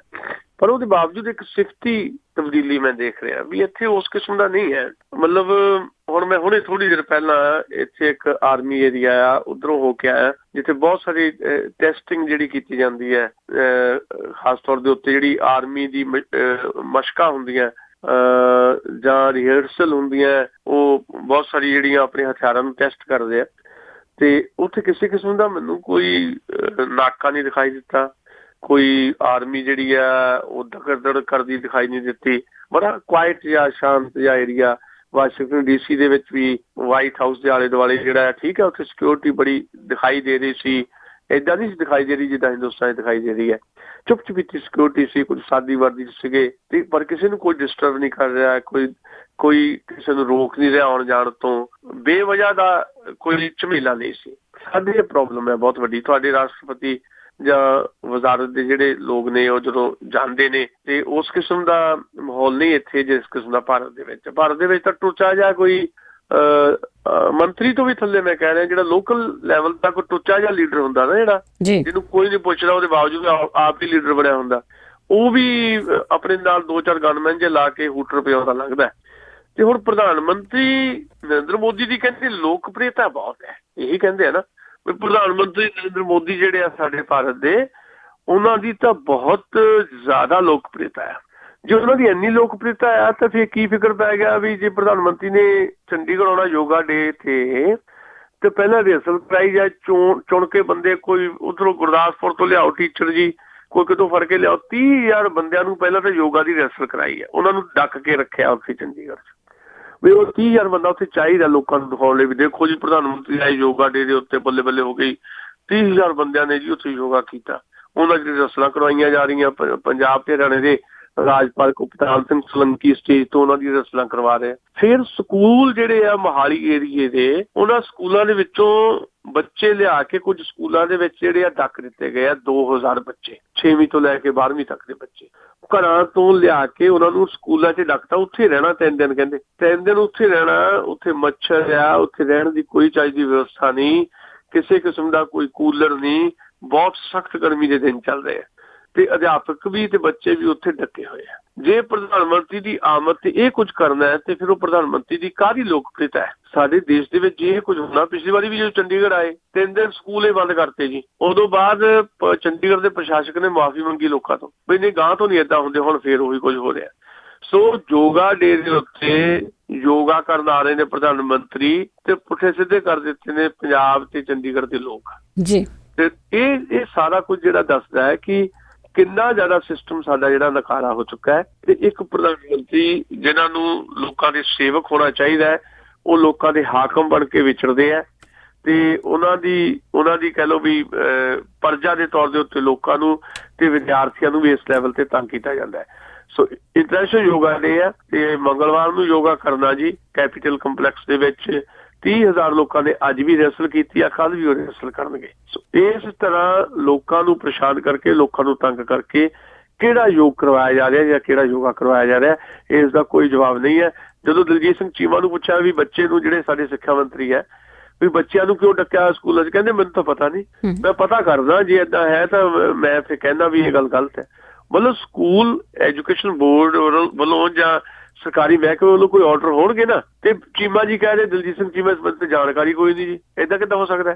ਸੋ ਇਹ ਸਾਰਾ ਕੁਝ ਜਦੋਂ ਅਸੀਂ ਦੇਖਦੇ ਹਾਂ ਤਾਂ ਕਈ ਵਾਰੀ ਬਹੁਤ ਸ਼ਰਮ ਆਉਂਦੀ ਹੈ ਕਿ ਸਾਡੇ ਮੁਲਕ ਦੇ ਵਿੱਚ ਕਿਸ ਲੈਵਲ ਦੇ ਉੱਤੇ ਸਰਕਾਰਾਂ 'ਚ ਬੈਠੇ ਲੋਕ ਜਿਹੜੇ ਹੈ ਲੋਕਾਂ ਦੀ ਸੇਵਾ ਕਰਨ ਦੀ ਥਾਂ ਦੇ ਉੱਤੇ ਲੋਕਾਂ ਦੇ ਹਾਕਮ ਬਣ ਕੇ ਵਿਚਰਦੇ ਆ। ਬਿਲਕੁਲ ਤੁਸੀਂ ਚੀਮਾ ਸਾਹਿਬ ਦੀ ਗੱਲ ਕੀਤੀ ਹੈ, ਕਹਿੰਦੇ ਖਰਬੂਜੇ ਨੂੰ ਦੇਖ ਕੇ ਖਰਬੂਜਾ ਰੰਗ ਪਕੜਦਾ ਆ। ਤੇ ਇਸੇ ਤਰ੍ਹਾਂ ਬਾਦਲਾਂ ਨਾਲ ਰਹਿ ਕੇ ਉਹੀ ਗੱਲ ਆ, ਬੰਦਾ ਦਰੜ ਕੇ ਵੀ ਕਹਿ ਦਿੰਦੇ ਸਾਨੂੰ ਪਤਾ ਨਹੀਂ ਸਾਡੀ ਬੱਸ ਆ। ਤੇ ਅੱਗੇ ਆਪਾਂ ਕੈਪਟਨ ਅਮਰਿੰਦਰ ਸਿੰਘ ਦੀ ਗੱਲ ਕਰਦੇ ਹਾਂ ਜੀ। ਕੈਪਟਨ ਅਮਰਿੰਦਰ ਸਿੰਘ ਕਹਿ ਰਹੇ ਆ ਕਿ ਮੈਂ ਕਿਸਾਨਾਂ ਦੇ ਮਸਲਿਆਂ ਦਾ ਹੱਲ ਕਰਾਂਗਾ। ਬੜੇ ਵੱਡੇ ਬਿਆਨ ਆ ਰਹੇ ਆ, ਪਰ ਜਦੋਂ ਇਹਨਾਂ ਦੀ ਸਰਕਾਰ ਸੀ ਜਾਂ ਪਿਛਲੇ 9.5 ਸਾਲ ਓਪੋਜੀਸ਼ਨ ਦੇ ਵਿੱਚ ਇਹਨਾਂ ਦਾ ਹਾਲ ਦੇਖਿਆ ਜਾਵੇ ਤੇ ਕੀ ਹੈ ਇਹਨਾਂ ਦੀ ਕਾਰਗੁਜ਼ਾਰੀ? ਦੇਖੋ, ਹੁਣ ਤਾਂ ਸਾਰੀਆਂ ਜਿਹੜੀਆਂ ਧਿਰਾਂ ਆ, ਸ਼੍ਰੋਮਣੀ ਅਕਾਲੀ ਦਲ, ਬੀਜੇਪੀ ਗੱਠਜੋੜ ਦਾ ਅਸੀਂ ਜ਼ਿਕਰ ਕਰ ਲਿਆ। ਆਮ ਆਦਮੀ ਪਾਰਟੀ ਵੀ ਆਪਣੇ ਲੈਵਲ ਤੇ ਤਿਆਰੀ ਕਰ ਰਹੀ ਹੈ 2017 ਦੀ ਚੋਣਾਂ ਦੀ। ਸਭ ਤੋਂ ਜ਼ਿਆਦਾ ਮੈਨੂੰ ਲੱਗਦਾ ਟਫ ਜਿਹੜਾ ਆ ਉਹ ਸ਼ਾਇਦ ਕੈਪਟਨ ਅਮਰਿੰਦਰ ਹੋਰਾਂ ਨੂੰ ਲੱਗਦਾ ਹੈ ਕਿ ਬਹੁਤ ਜ਼ਿਆਦਾ ਟਫ ਮੁਕਾਬਲਾ ਹੋਣਾ ਆ ਕਾਂਗਰਸ ਦਾ, ਸ਼੍ਰੋਮਣੀ ਅਕਾਲੀ ਦਲ, ਬੀਜੇਪੀ ਗੱਠਜੋੜ ਤੇ ਆਮ ਆਦਮੀ ਪਾਰਟੀ ਨੇ। ਤੇ ਸਭ ਤੋਂ ਜ਼ਿਆਦਾ ਮਿਹਨਤ ਵੀ ਕਾਂਗਰਸ ਪਾਰਟੀ ਨੂੰ ਕਰਨੀ ਪੈਣੀ ਹੈ। ਨੰਬਰ 1 ਤਾਂ ਇਹ ਹੈ ਕਿ ਅਕਾਲੀ ਦਲ, ਬੀਜੇਪੀ ਨੂੰ ਬਹੁਤੀ ਮਿਹਨਤ ਕਰਨ ਦੀ ਇਸ ਕਰਕੇ ਲੋੜ ਨਹੀਂ। ਭਾਵੇਂ ਅਰੁਣ ਜੇਟਲੀ ਨੇ ਕਿਹਾ ਬੜੇ ਚੈਲੰਜ ਹੈ, ਵੀ ਸਰਕਾਰ ਉਹਨਾਂ ਦੀ ਹੈ ਤੇ ਸਰਕਾਰੀ ਮਸ਼ੀਨਰੀ ਦੀ ਦੁਰਵਰਤੋਂ ਰੱਜ ਕੇ ਉਹਨਾਂ ਨੇ ਕਰਨੀ ਆ, ਕਰਦੇ ਆਏ ਆ। ਆਮ ਆਦਮੀ ਪਾਰਟੀ ਵੀ ਮਿਹਨਤ ਕਰ ਰਹੀ ਹੈ, ਪਰ ਉਹਨੂੰ ਬਹੁਤੀ ਮਿਹਨਤ ਦੀ ਇਸ ਕਰਕੇ ਲੋੜ ਨਹੀਂ, ਕਿਉਂਕਿ ਆਮ ਆਦਮੀ ਪਾਰਟੀ ਦੇ ਪ੍ਰਤੀ ਪੰਜਾਬ ਦੇ ਵਿੱਚ ਜਿਹੜੇ ਅਕਾਲੀਆਂ ਤੋਂ, ਬੀਜੇਪੀ ਤੋਂ, ਕਾਂਗਰਸ ਤੋਂ ਨਿਰਾਸ਼ ਲੋਕ ਹੈ, ਉਹਨਾਂ ਨੂੰ ਆਪਣੇ ਵੱਲ ਕਰਨ ਲਈ ਆਮ ਆਦਮੀ ਪਾਰਟੀ ਨੂੰ ਕੁਝ ਉਚੇਚ ਨਹੀਂ ਕਰਨਾ ਪੈ ਰਿਹਾ। ਲੋਕਾਂ 'ਚ ਉਦਾਂ ਹੀ ਆਮ ਆਦਮੀ ਪਾਰਟੀ ਪ੍ਰਤੀ ਥੋੜਾ ਉਤਸ਼ਾਹ ਦਿਖਾਈ ਦੇ ਰਿਹਾ। ਸੋ ਇਸ ਹਾਲਾਤ ਦੇ ਚੱਲਦਿਆਂ ਕੈਪਟਨ ਅਮਰਿੰਦਰ ਦੀ ਅਗਵਾਈ 'ਚ ਕਾਂਗਰਸ ਨੂੰ ਬਹੁਤ ਜ਼ਿਆਦਾ ਤਰੱਦਦ ਕਰਨਾ ਪੈ ਰਿਹਾ। ਹੁਣ ਤਰੱਦਦ ਇੰਨਾ ਕਰਨਾ ਪੈ ਰਿਹਾ ਕਿ ਅਸੀਂ ਕੱਲ੍ਹ ਵੀ ਜ਼ਿਕਰ ਕੀਤਾ ਸੀ ਕਿ ਉਹਨਾਂ ਨੇ ਹਲਕੇ ਵਿੱਚ ਕੈਪਟਨਾਂ ਦੀ ਕੰਪੇਨ ਵੀ ਸ਼ੁਰੂ ਕਰ ਲਈ ਹੈ ਤੇ ਕੈਪਟਨ ਸਾਹਿਬ ਜਿਹੜੇ 9.5 ਸਾਲ ਕਿਤੇ ਦਿਖਾਈ ਨਹੀਂ ਦਿੱਤੇ, ਅੱਜ ਕੱਲ੍ਹ ਉਹਨਾਂ ਨੂੰ ਲੋਕਾਂ ਦੇ ਵਿੱਚ ਜਾਣਾ ਪੈ ਰਿਹਾ। ਤੇ ਵਿਰੋਧੀ ਫਿਰ ਇਸ ਗੱਲ ਕਰਕੇ ਮਖੌਲ ਵੀ ਉਡਾ ਰਹੇ ਹੈ ਵੀ ਜਿੱਦਾਂ ਭਗਵੰਤ ਮਾਨ ਦੀ ਟਿੱਪਣੀ ਆਈ ਕਿ ਕੈਪਟਨ ਅਮਰਿੰਦਰ ਸਿੰਘ ਜੀ ਪਹਿਲਾਂ ਜਹਾਜ਼ ਤੋਂ ਉਤਰ ਕੇ ਰੇਲ ਤੇ ਆਏ ਤੇ ਹੁਣ ਰੇਲ ਤੋਂ ਉਤਰ ਕੇ ਲੋਕਾਂ 'ਚ ਜਾਣਾ ਉਹਨਾਂ ਦੀ ਮਜਬੂਰੀ ਬਣ ਗਿਆ। ਕੈਪਟਨ ਅਮਰਿੰਦਰ ਦੀ ਜੀਵਨ ਸ਼ੈਲੀ ਬਾਰੇ ਪਹਿਲਾਂ ਵੀ ਟੋਟਕੇ ਜਿਹੜੇ ਮਸ਼ਹੂਰ ਹੈ। ਹੁਣ ਉਹ ਕਿਸਾਨਾਂ ਦੇ ਕੋਲ ਜਾ ਰਹੇ ਆ। ਬਠਿੰਡੇ 'ਚ ਉਹਨਾਂ ਨੇ ਬਕਾਇਦਾ ਇਕੱਠ ਵੀ ਕੀਤਾ, ਕਿਸਾਨਾਂ ਦਾ ਕੋਈ 1,500 ਤੋਂ ਵੱਧ ਕਿਸਾਨ ਉੱਥੇ ਬੁਲਾਏ ਗਏ ਸੀ ਤੇ ਉਹ 'ਚ ਖੇਤੀ ਮਾਹਰ ਵੀ ਬੁਲਾਏ ਗਏ ਤੇ ਕਿਹਾ ਗਿਆ ਕਿ ਦੇਖੋ ਜੀ, ਅਸੀਂ ਕਿਸਾਨਾਂ ਦੀ ਗੱਲ ਜਿਹੜੀ ਹੈ ਉਹ ਕਰਕੇ, ਜਿਹੜੀ ਪੰਜਾਬ ਦੀ ਅਕਾਲੀ ਬੀਜੇਪੀ ਸਰਕਾਰ ਹੈ ਇਹ ਕਿਸਾਨਾਂ ਦੇ ਨਾਂ ਤੇ ਵੋਟ ਹਾਸਲ ਕਰਦੀ ਆ, ਪਰ ਐਂਟੀ ਫਾਰਮਰ ਹੈ ਇਹ, ਤੇ ਇਹਨਾਂ ਦੀ ਐਗਰੀਕਲਚਰ ਦੀ ਨੀਤੀ ਕੋਈ ਨਹੀਂ, ਤੇ ਇਸ ਕਰਕੇ ਸਰਕਾਰ ਨੂੰ ਘੇਰਨਾ ਹੈ। ਪਰ ਸਵਾਲ ਇਹ ਪੈਦਾ ਹੁੰਦਾ ਹੈ, ਜਿਹੜਾ ਤੁਸੀਂ ਉਠਾਇਆ ਸਵਾਲ ਬੜਾ ਵਾਜਬ ਹੈ, ਵੀ ਜਦੋਂ ਪੰਜਾਬ ਦੇ ਵਿੱਚ ਕੈਪਟਨ ਅਮਰਿੰਦਰ ਦੀ ਅਗਵਾਈ 'ਚ 5 ਸਾਲ ਰਾਜ ਰਹੀ, ਕਾਂਗਰਸ ਦਾ ਰਾਜ ਦਾ 5 ਸਾਲ, ਉਦੋਂ ਕਿਉਂ ਨਹੀਂ ਕਿਸਾਨਾਂ ਬਾਰੇ ਸੋਚਿਆ ਕੈਪਟਨ ਸਾਹਿਬ ਨੇ ਜਾਂ ਕਾਂਗਰਸ ਨੇ? ਦੂਜੀ ਜਿਹੜੀ ਬੜੀ ਫੈਕਚੁਅਲ ਗੱਲ ਮੈਂ ਤੁਹਾਡੇ ਨਾਲ ਸਾਂਝੀ ਕਰਨੀ ਚਾਹੁੰਦਾ ਉਹ ਇਹ ਹੈ ਵੀ ਜਿਹੜੀ ਸਾਡੀ ਐਗਰੀਕਲਚਰ ਪਾਲਿਸੀ ਹੈ, ਉਹ ਪਾਲਿਸੀ 1986 ਦੀ ਆਰਥਿਕ ਨੀਤੀ ਦੇ ਤਹਿਤ ਘੜੀ ਗਈ ਸੀ। ਜਦੋਂ 1986 'ਚ ਰਾਜੀਵ ਗਾਂਧੀ ਦੀ ਸਰਕਾਰ ਸੀ ਤੇ ਡਾਕਟਰ ਮਨਮੋਹਨ ਸਿੰਘ ਉਦੋਂ ਸਾਡੇ ਵਿੱਤ ਮੰਤਰੀ ਸੀ। ਡਾਕਟਰ ਮਨਮੋਹਨ ਸਿੰਘ ਨੂੰ ਦੁਨੀਆ ਦੇ ਵੱਡੇ ਆਰਥਿਕ ਮਾਹਰ ਵਜੋਂ ਪ੍ਰਚਾਰਿਤ ਕੀਤਾ ਗਿਆ ਤੇ ਉਹਨਾਂ ਦੀ ਅਗਵਾਈ 'ਚ ਘੜੀ ਗਈ ਆਰਥਿਕ ਨੀਤੀ, ਜਿਹਦੇ ਤਹਿਤ ਸਾਡੀ ਜਿਹੜੀ ਐਗਰੀਕਲਚਰ ਪਾਲਿਸੀ ਘੜੀ ਗਈ, ਜਿਹਨੇ ਪੰਜਾਬ ਹੀ ਨਹੀਂ ਦੇਸ਼ ਦੀ ਸਾਰੀ ਜਿਹੜੀ ਆਰਥਿਕਤਾ ਆ, ਖੇਤੀ ਤੇ ਆਧਾਰਿਤ ਜਿਹੜੀ ਆ, ਉਹਦੀ ਰੀੜ੍ਹ ਦੀ ਹੱਡੀ ਦੇ ਮਣਕੇ ਜਿਹੜੇ ਆ ਹਿਲਾਉਣੇ ਸ਼ੁਰੂ ਕੀਤੇ ਹੋਏ ਆ। ਤੇ ਉਸੇ ਖੇਤੀ ਨੀਤੀ ਨੂੰ ਅੱਜ ਨਰਿੰਦਰ ਮੋਦੀ ਦੀ ਸਰਕਾਰ ਲੈ ਕੇ ਜਾ ਰਹੀ ਹੈ ਤੇ ਸੂਬਿਆਂ ਦੇ ਵਿੱਚ ਵੱਖ-ਵੱਖ ਚਾਹੇ ਖੇਤਰੀ ਪਾਰਟੀ ਦੀਆਂ ਸਰਕਾਰਾਂ ਉਹ ਲੈ ਕੇ ਜਾ ਰਹੀਆਂ, ਚਾਹੇ ਬੀਜੇਪੀ ਦੀ ਸਰਕਾਰ ਜਾਂ ਕਾਂਗਰਸ ਦੀ ਸਰਕਾਰ ਉਹ ਲੈ ਕੇ ਜਾ ਰਹੀ ਹੈ, ਤੇ ਉਸੇ ਨੀਤੀ ਨੂੰ ਪੰਜਾਬ ਦੀ ਅਕਾਲੀ ਬੀਜੇਪੀ ਸਰਕਾਰ ਲੈ ਕੇ ਜਾ ਰਹੀ ਹੈ। ਹੁਣ ਕਿਹੜੇ ਮੂੰਹ ਦੇ ਨਾਲ ਕੈਪਟਨ ਅਮਰਿੰਦਰ ਇਸ ਖੇਤੀ ਨੀਤੀ ਦੇ ਖਿਲਾਫ ਜਾਣਗੇ? ਕੀ ਉਹ ਇਹ ਕਹਿਣਗੇ ਵੀ ਡਾਕਟਰ ਮਨਮੋਹਨ ਸਿੰਘ ਨੇ ਜਿਹੜੀ ਖੇਤੀ ਨੀਤੀ ਤਿਆਰ ਕਰਵਾਈ ਸੀ ਉਦੋਂ ਆਰਥਿਕ ਨੀਤੀ ਦੇ ਤਹਿਤ, ਉਹ ਨੀਤੀ ਗਲਤ ਹੈ, ਉਹਨੂੰ ਅਸੀਂ ਬਦਲਾਂਗੇ? ਉਹ ਨਹੀਂ ਕਹਿਣਾ। ਸਿਰਫ ਘੱਟੋ ਘੱਟ ਜਿਹੜੀ ਜਿਣਸਾਂ ਦੀਆਂ ਕੀਮਤਾਂ ਉਹਦੀ ਘੱਟੋ ਘੱਟ ਸਹਾਇਕ ਮੁੱਲ ਦੇ ਮਾਮਲੇ ਤੇ 4 ਗੱਲਾਂ ਕਰਕੇ ਕੈਪਟਨ ਅਮਰਿੰਦਰ ਕ੍ਰਿਟਿਸਾਈਜ਼ ਕਰਨਗੇ ਅਕਾਲੀ ਦਲ ਤੇ ਬੀਜੇਪੀ ਦੀ ਸਰਕਾਰ ਨੂੰ। ਆਪਣਾ ਕੀ ਵਿਜ਼ਨ ਹੈ ਕਾਂਗਰਸ ਦਾ, ਉਹ ਉਹਨਾਂ ਦੇ ਕੋਲ ਕਿਸੇ ਨੂੰ ਦਿਖਾਈ ਨਹੀਂ ਦੇ ਰਿਹਾ। ਤੇ ਲੋਕ ਜ਼ਰੂਰ ਸਵਾਲ ਕਰਨਗੇ, ਜਿੱਦਾਂ ਤੁਸੀਂ ਸਵਾਲ ਕੀਤਾ ਵੀ 9.5 ਸਾਲ ਓਪੋਜੀਸ਼ਨ ਦੇ ਲੀਡਰ ਦੇ ਤੌਰ ਦੇ ਉੱਤੇ ਕਾਂਗਰਸ ਨੇ ਕੀ ਕੀਤਾ, ਤਾਂ ਖੁਦ ਕੈਪਟਨ ਨੇ ਕੀ ਕੀਤਾ, ਤੇ 5 ਸਾਲ ਜਦੋਂ ਉਹਨਾਂ ਦਾ ਰਾਜ ਸੀ ਉਦੋਂ ਕਿਸਾਨਾਂ ਲਈ ਕੀ ਕੀਤਾ ਗਿਆ। ਅੱਜ ਹੀ ਸੁਸ਼ੀਲ ਜੀ, ਜੇ ਅਗਲੀ ਆਪਾਂ ਗੱਲ ਕਰੀਏ ਰਾਹੁਲ ਗਾਂਧੀ ਦੀ, ਕਾਂਗਰਸ ਦੀ ਕਰ ਲੈਂਦੇ ਹਾਂ, ਜਦ ਤੋਂ ਉਹਨੂੰ ਕਾਫੀ ਹੱਦ ਤੱਕ ਵਾਂਗਡੋਰ ਸੰਭਾਲੀ ਹੋਈ ਆ ਤੇ ਹਰੇਕ ਥਾਂ ਦੇ ਉੱਤੇ ਜਿਹੜੀ ਕਾਂਗਰਸ ਆ ਉਹ ਹਾਰਦੀ ਆਈ ਆ। ਦੇਖੋ, ਕਾਂਗਰਸ ਦੀ ਹਾਲਤ ਜਦੋਂ ਅਸੀਂ ਕੈਪਟਨ ਅਮਰਿੰਦਰ ਦਾ ਜ਼ਿਕਰ ਕੀਤਾ ਤੇ ਪੰਜਾਬ ਦੇ ਵਿੱਚ ਵੀ ਮਾਰੀ ਆ ਤੇ ਦੇਸ਼ ਵਿੱਚ ਵੀ ਕਾਂਗਰਸ ਅਸੀਂ ਕੁਝ ਅੰਕੜੇ ਇਕੱਠੇ ਕੀਤੇ ਆ। ਉਹ ਇਸ ਕਰਕੇ ਇਕੱਠੇ ਹੋ ਗਏ ਅੰਕੜੇ ਵੀ ਅੱਜ ਹੀ ਰਾਹੁਲ ਗਾਂਧੀ 46 ਸਾਲ ਦੇ ਹੋ ਗਏ ਆ, ਹਾਲੇ ਉਹ ਵਿਆਹ ਉਹਨਾਂ ਨੇ ਕਰਵਾਇਆ ਨਹੀਂ ਹੈ ਤੇ ਉਹ ਆਪਣੇ ਆਪ ਨੂੰ ਉਹਨਾਂ ਨੇ ਰਾਜਨੀਤੀ ਨੂੰ ਸਮਰਪਿਤ ਕਰ ਦਿੱਤਾ ਹੈ ਜੀ। ਤੇ ਇਸ ਉਮਰ ਦੇ ਜਿਹੜੇ ਲੋਕ ਆ ਉਹਨਾਂ ਨੂੰ ਕੁਆਰੇ ਤਾਂ ਨਹੀਂ ਕਿਹਾ ਜਾਂਦਾ, ਪੰਜਾਬੀ ਦੇ ਵਿੱਚ ਇੱਕ ਲਫ਼ਜ਼ ਛੜਾ ਹੈ ਵੀ ਅੱਜ ਕੱਲ ਵੈਸੇ ਤਾਂ ਸਾਡੇ ਦੇਸ਼ ਦੇ ਕਈ ਪ੍ਰਧਾਨ ਮੰਤਰੀ ਵੀ ਛੜੇ ਹੋਏ, ਰਾਸ਼ਟਰਪਤੀ ਵੀ ਛੜੇ ਹੋਏ ਆ, ਆਪਣੇ ਅਟਲ ਬਿਹਾਰੀ ਵਾਜਪੇਈ ਹੋਰੀ ਵੀ ਛੜੇ ਸੀ ਤੇ ਸਾਡੇ ਰਾਸ਼ਟਰਪਤੀ ਅਬਦੁਲ ਕਲਾਮ ਵੀ ਛੜੇ ਰਹੇ ਨੇ। ਤੇ ਬਹੁਤ ਸਾਰੇ ਵੱਖ-ਵੱਖ ਸੂਬਿਆਂ ਦੇ ਜਿਹੜੇ ਮੁੱਖ ਮੰਤਰੀ ਹੈ ਜਾਂ ਖਾਸ ਤੌਰ ਤੇ ਜਿਹੜੀਆਂ ਸਾਡੀਆਂ ਔਰਤ ਮੁੱਖ ਮੰਤਰੀਆਂ ਹੈ, ਮਮਤਾ ਬੈਨਰਜੀ, ਜੈ ਲਲਿਤਾ, ਮਾਇਆਵਤੀ ਰਹੀ ਆ ਮੁੱਖ ਮੰਤਰੀ 4 ਵਾਰੀ ਉੱਤਰ ਪ੍ਰਦੇਸ਼ ਦੀ, ਇਹਨਾਂ ਨੇ ਵੀ ਵਿਆਹ ਨਹੀਂ ਕਰਵਾਏ। ਸੋ ਇਹ ਜ਼ਰੂਰੀ ਨਹੀਂ ਹੈ ਕਿ ਕੋਈ ਵਿਅਕਤੀ ਵਿਆਹ ਕਰਾਵੇ ਨਾ ਕਰਾਵੇ, ਇਹ ਰਾਹੁਲ ਗਾਂਧੀ ਦੀ ਮਰਜ਼ੀ ਹੈ ਕਿ ਉਹਨਾਂ ਨੇ ਵਿਆਹ ਕਰਾਉਣਾ ਨਹੀਂ ਕਰਾਉਣਾ। ਪਰ ਉਹਨਾਂ ਨੇ ਕਿਹਾ ਕਿ ਮੈਂ ਰਾਜਨੀਤੀ 'ਚ ਐਕਟਿਵ ਰਹਿਣਾ, ਪਰ ਰਾਜਨੀਤੀ 'ਚ ਐਕਟਿਵ ਰਹਿ ਕੇ ਵੀ ਉਹਨਾਂ ਵੱਲੋਂ ਕੁਝ ਬਹੁਤ ਹੀ ਸਿਫਤੀ ਕੰਮ ਜਿਹੜੇ ਆ ਦਿਖਾਈ ਨਹੀਂ ਦੇ ਰਹੇ। 2004 ਚ ਪਹਿਲੀ ਵਾਰ ਰਾਹੁਲ ਗਾਂਧੀ ਭਾਰਤ ਦੇ ਵਿੱਚ MP ਬਣੇ। 2013 ਚ ਉਹਨਾਂ ਨੂੰ ਕਾਂਗਰਸ ਦਾ ਵਾਈਸ ਪ੍ਰੈਜ਼ੀਡੈਂਟ ਬਣਾ ਦਿੱਤਾ ਗਿਆ। ਕਿਹਾ ਜਾ ਰਿਹਾ ਕਿ ਬੜੀ ਛੇਤੀ ਉਹਨਾਂ ਨੂੰ ਕਾਂਗਰਸ ਪਾਰਟੀ ਦਾ ਪ੍ਰਧਾਨ ਬਣਾ ਦਿੱਤਾ ਜਾਣਾ। ਬੀਬੀ ਸੋਨੀਆ ਗਾਂਧੀ ਨੇ ਰੈਸਟ ਤੇ ਚਲੇ ਜਾਣਾ। ਰਾਹੁਲ ਗਾਂਧੀ 2012 ਚ ਉੱਤਰ ਪ੍ਰਦੇਸ਼ ਦੀ ਜਿਹੜੀ ਵਿਧਾਨ ਸਭਾ ਚੋਣ ਹੋਈ ਉਦੋਂ ਪਾਰਟੀ ਚ ਜ਼ਿਆਦਾ ਐਕਟਿਵ ਹੋਈ। ਉਦੋਂ ਤੋਂ ਲੈ ਕੇ ਹੁਣ ਤੱਕ ਜਿਹੜੀਆਂ ਲੋਕ ਸਭਾ ਚੋਣਾਂ ਹੋਈਆਂ ਜਾਂ ਵੱਖ-ਵੱਖ ਸੂਬਿਆਂ ਦੇ ਵਿੱਚ ਚੋਣਾਂ ਹੋਈਆਂ, 28 ਚੋਣਾਂ ਜਿਹੜੀਆਂ ਦੇਸ਼ 'ਚ ਹੋ ਚੁੱਕੀਆਂ ਤੇ 28 ਚੋਂ 7 ਚੋਣਾਂ 'ਚ ਬੀਜੇਪੀ ਆਪਣੀ ਕਾਂਗਰਸ ਜਿੱਤੀ ਹੈ। ਅੱਜ ਬਿਹਾਰ 'ਚ ਕਾਂਗਰਸ ਸੱਤਾ ਦੀ ਭਾਈਵਾਲ ਹੈ, ਪਰ ਉੱਥੇ ਮੁੱਖ ਤਾਕਤ ਜਨਤਾ ਦਲ ਯੂਨਾਈਟਿਡ ਤੇ RJD ਹੈ, ਰਾਸ਼ਟਰੀ ਜਨਤਾ ਦਲ। 20 ਸੂਬਿਆਂ 'ਚ ਕਾਂਗਰਸ ਨੂੰ ਸਿੱਧੀ ਹਾਰ ਬਰਦਾਸ਼ਤ ਕਰਨੀ ਪਈ ਹੈ। ਕੁੱਲ ਇਸ ਵੇਲੇ ਦੀ ਹਾਲਤ ਇਹ ਹੈ ਵੀ ਕੁੱਲ 7% ਆਬਾਦੀ ਹੈ ਇਸ ਵੇਲੇ ਦੇਸ਼ ਦੀ ਤੇ 7 ਹੀ ਸੂਬੇ ਆ ਛੋਟੇ-ਛੋਟੇ ਜਿੱਥੇ ਕਾਂਗਰਸ ਦੀ ਹੁਕੂਮਤ ਹੈ। ਅੱਛਾ, ਹਾਰੀ ਕਿੱਥੇ ਕਿੱਥੇ ਹੈ? 2012 ਚ ਰਾਹੁਲ ਗਾਂਧੀ ਦੀ ਅਗਵਾਈ ਦੇ ਵਿੱਚ ਕਾਂਗਰਸ ਸਾਰੀ ਉੱਤਰ ਪ੍ਰਦੇਸ਼ ਦੇ ਵਿੱਚ ਵੀ, ਪੰਜਾਬ ਚ ਵੀ, ਗੋਆ ਚ ਵੀ, ਗੁਜਰਾਤ ਚ ਵੀ। 2013 ਚ ਤ੍ਰਿਪੁਰਾ ਦੇ ਵਿੱਚ, ਨਾਗਾਲੈਂਡ ਚ, ਦਿੱਲੀ ਚ, ਰਾਜਸਥਾਨ ਚ, ਮੱਧ ਪ੍ਰਦੇਸ਼ ਚ, ਛੱਤੀਸਗੜ੍ਹ ਚ ਕਾਂਗਰਸ ਹਾਰੀ ਰਾਹੁਲ ਗਾਂਧੀ ਦੀ ਲੀਡਰਸ਼ਿਪ ਚ। 2014 ਚ ਲੋਕ ਸਭਾ ਚੋਣਾਂ ਹਾਰੀ ਕਾਂਗਰਸ, ਮਹਾਰਾਸ਼ਟਰ ਦੀ ਚੋਣ ਹਾਰੀ, ਹਰਿਆਣੇ ਦੀ ਹਾਰੀ, ਝਾਰਖੰਡ ਦੀ ਹਾਰੀ, ਜੰਮੂ ਕਸ਼ਮੀਰ ਦੀ ਹਾਰੀ। 2015 ਚ ਫਿਰ ਦਿੱਲੀ ਚ ਹਾਰੀ ਕਾਂਗਰਸ। 2016 ਚ ਹੁਣ ਜਿਹੜੀਆਂ ਹੁਣੇ 5 ਸੂਬਿਆਂ ਦੀ ਚੋਣਾਂ ਹੋਈਆਂ ਚ ਅਸਾਮ ਚ ਹਾਰੀ ਕਾਂਗਰਸ, ਇਹਦੀ ਤਿੰਨ ਵਾਰੀ ਤੋਂ ਹੁਕੂਮਤ ਸੀ। ਪੱਛਮੀ ਬੰਗਾਲ ਚ ਹਾਰੀ, ਕੇਰਲਾ ਚ ਹੁਕੂਮਤ ਜਾਂਦੀ ਲੱਗੀ, ਤਾਮਿਲਨਾਡੂ ਚ ਹਾਰੀ। ਜਿੱਥੇ ਜਿੱਤੀ ਆ ਕਾਂਗਰਸ ਰਾਹੁਲ ਗਾਂਧੀ ਦੀ ਅਗਵਾਈ ਦੇ ਵਿੱਚ, ਉਹਦੇ ਚ 2012 ਚ ਉੱਤਰਾਖੰਡ, ਹਿਮਾਚਲ ਪ੍ਰਦੇਸ਼ ਤੇ ਮਣੀਪੁਰ ਛੋਟੇ ਸੂਬੇ ਆ। 2013 ਚ ਕਰਨਾਟਕਾ, ਮਿਜ਼ੋਰਮ ਤੇ ਮੇਘਾਲਿਆ ਚ ਵੀ ਛੋਟੇ ਸੂਬੇ ਲਗਭਗ ਕਰਨਾਟਕਾ ਨੂੰ ਛੱਡ ਕੇ।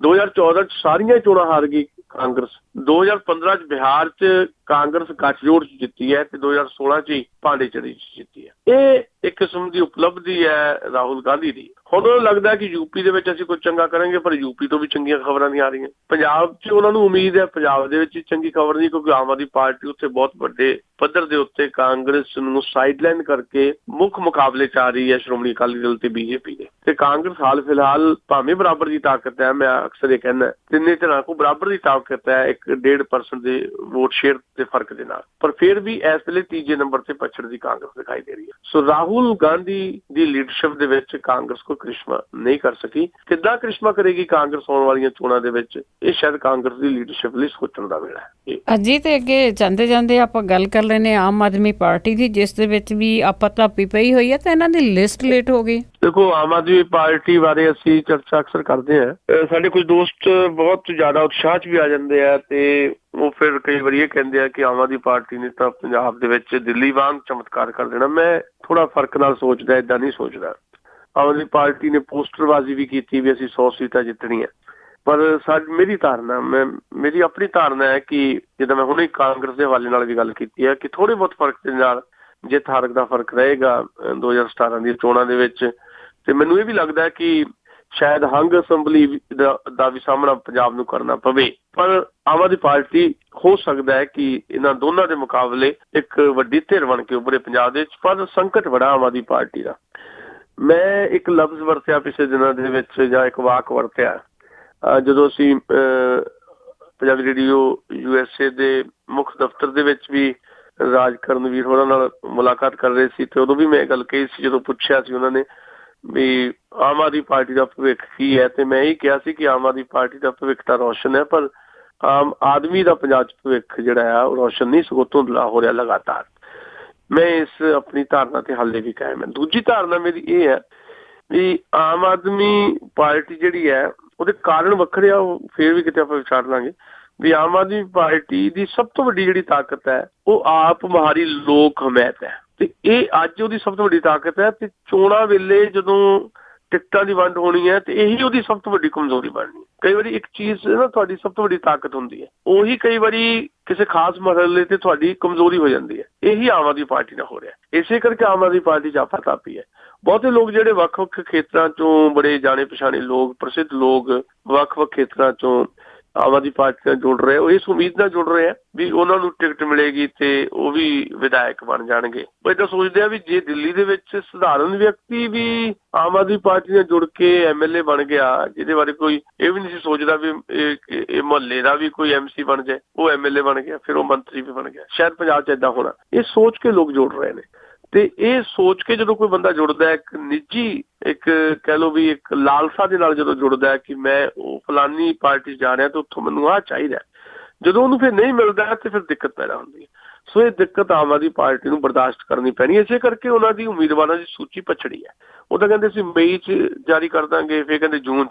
ਹੁਣ ਕੱਲ ਭਗਵੰਤ ਮਾਨ ਨੇ ਕਿਹਾ ਕਿ ਜਿਹੜੇ ਕਿ ਉਸ ਕਮੇਟੀ ਦੇ ਮੈਂਬਰ ਵੀ ਹੈ, ਜਿਹੜੀ ਟਿਕਟਾਂ ਦੀ ਵੰਡ ਕਰਨ ਵਾਲੀ ਕਮੇਟੀ ਹੈ, ਵੀ ਜੁਲਾਈ ਦੇ ਅਖੀਰ 'ਚ ਸੂਚੀ ਜਾਰੀ ਕਰਾਂਗੇ। ਸੋ ਜਦੋਂ ਜੁਲਾਈ ਦੀ ਅਖੀਰ ਸੂਚੀ ਜਾਰੀ ਹੋਏਗੀ ਤੇ ਸ਼ਾਇਦ ਫਿਰ ਬਹੁਤ ਸਾਰੀਆਂ ਸੀਟਾਂ ਦੇ ਉੱਤੇ ਝਮੇਲੇ ਸਾਨੂੰ ਦੇਖਣ ਨੂੰ ਮਿਲਣਗੇ। ਸੋ ਆਮ ਆਦਮੀ ਪਾਰਟੀ ਦੀ ਸਭ ਤੋਂ ਵੱਡੀ ਤਾਕਤ ਅੱਜ ਜਿਹੜੀ ਦਿਖਾਈ ਦੇ ਰਹੀ ਹੈ, ਉਹੀ ਚੋਣਾਂ ਦੇ ਐਨ ਮੌਕੇ 'ਤੇ ਜਾ ਕੇ ਉਹਦੀ ਕਮਜ਼ੋਰੀ ਬਣੇਗੀ। ਜੀ ਹਾਂਜੀ, ਬਹੁਤ ਬਹੁਤ ਤੁਹਾਡਾ ਧੰਨਵਾਦ ਜੀ, ਸਾਡੇ ਨਾਲ ਜੁੜਦੇ ਹੋ। ਬਹੁਤ ਬਹੁਤ ਧੰਨਵਾਦ। ਸ਼ੁਕਰੀਆ ਜੀ, ਮਿਹਰਬਾਨੀ। ਹਾਜ਼ਰ ਤੇ ਸੰਤ ਸੁਸ਼ੀਲ ਦੋਸਾਂਝ ਜੋ ਸਾਡੇ ਨਾਲ ਕੁਝ ਖਬਰਾਂ ਦੀ ਗੱਲਬਾਤ ਕਰਦੇ ਆ, ਐਨਾਲਿਸਿਸ ਕਰਦੇ ਆ ਜੀ।